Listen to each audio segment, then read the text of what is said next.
Businesses start off as small operations. Steve Jobs even started Apple by building computers in his garage. But one thing often overlooked is just how big a risk it can be to go into business for yourself. Small business consultant Eric Giltner is here to discuss some of those risks and how he helps others overcome them. Thanks for coming on the show today, Eric. Well, you're welcome. Well, first of all, you're part of the Small Business Association. Small Business Administration. Sorry, administration. That's okay. And how are you involved with that? Well, I am a business development specialist with them. I started out working with the concept of a business information center, which is a location that had computers and internet and business software and books to help people start businesses. And I was kind of like the curator of this place. And when people came in, I would help them with their business plan. And over the years, as technology came along, there wasn't such a need for people. They had their own computers. And so we dropped that business information site, and I just became a full-time counselor to help people who want to pursue their dream of owning a business. Okay, and well, what are the main functions of the administration?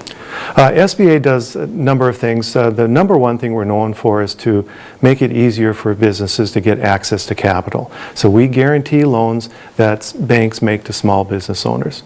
The couple other things that we do, one is the disaster services. That's another side of SBA. I don't get too involved with that. And so we know about that. If there's a disaster in a town, we make loans to the people and the renters and businesses. A couple other things we do is we do small business resources such as counseling. And so we have people like myself. We have the Small Business Development Centers, which is a part of UND. And we also have SCORE. A couple other quick things that we do is advocacy. If you're a small business and you have a beef with a government agency, the advocacy office can intervene on your behalf. And then we also help people with government contracting. Okay, so a lot. I mean, a lot of different yes. areas. It's a national organization. Well, it's a federal agency. Okay, and that's how it's funded then, federally funded? Right. Okay. What are some advantages of a small business using the SBA? I mean, you went through some of these things, but what are some of the immediate things that they can benefit from? Well, the best thing is that we help them organize their ideas.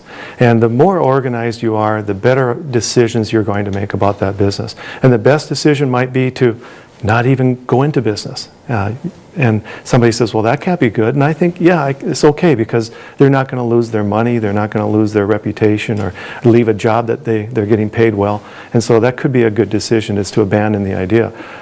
Well, and what you're leading into is risk. Right. And what are the risks of starting a new business that you might kind of red flag for people so that they don't go into something that might be too risky? Well, a lot of times the risk is simply that they don't understand the hidden costs of having a small business. It's pretty easy to look at something, I can make this for $2, sell it for $4, and I'm making $2 profit. But then they forget to consider that they have overhead and insurance and all kinds of other things, and they don't. Just as a simple example, I had a guy who wanted to start up a lawn mowing business, and he was going to have like 50 billable hours a week. And we tried to impress on him that unless you're going to work really, really long days, because you're going to be repairing machinery, you're going to be making out bills, you're going to be marketing, trying to find new jobs, you're going to be going back and maybe explaining why something didn't get done. So there's a lot of downtime that you can't bill for. Mm-hmm. And so, we try to help them understand what is more realistic with the business. Sure. Well, can you go through for us what the simple steps are to start a small business? Well, I like to focus on to have a person be prepared for three things. Number one is to have a unique selling point. And every business should have that. They should have this idea that makes them different from their competition and makes them the preferred choice of their target market. And there's a lot that goes into that, but it basically is having a good solution for somebody's problems that they're willing to pay the price you need. The second thing is to have a solid financial base. And too often people think they can borrow a lot of money and put a little bit of money in and not have much cash to get through. You need to have what we call some operating capital to get you through the startup phase. One of my best friends started a restaurant in Grand Forks, and I asked him, I said, what was one of your biggest problems? And he said, cash. The first year it was cash. I didn't have enough, and he almost went under a couple of times. So, to have that unique selling point and to have the solid business financial foundation. And the last part is just to have a good understanding of how your business operates, so that you know how to read the financial statements, you know how to market and reach out to your people, your customers.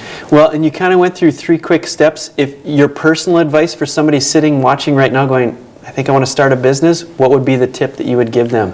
Well, there's a lot of great resources out there that are associated with the Small Business Administration that are online. Start there. You can, wherever you are, you can look up a counselor. We have SCORE, for example. We have counselors in just about every big city and every state that they can go to, and it's all free. So they can bounce their ideas off of somebody. And again, this is free counseling, so they don't have to invest too much to do the initial exploration. Sure. Well, thanks so much, Eric, for coming on and explaining this interesting stuff. All right. Well, thank you. Thank you.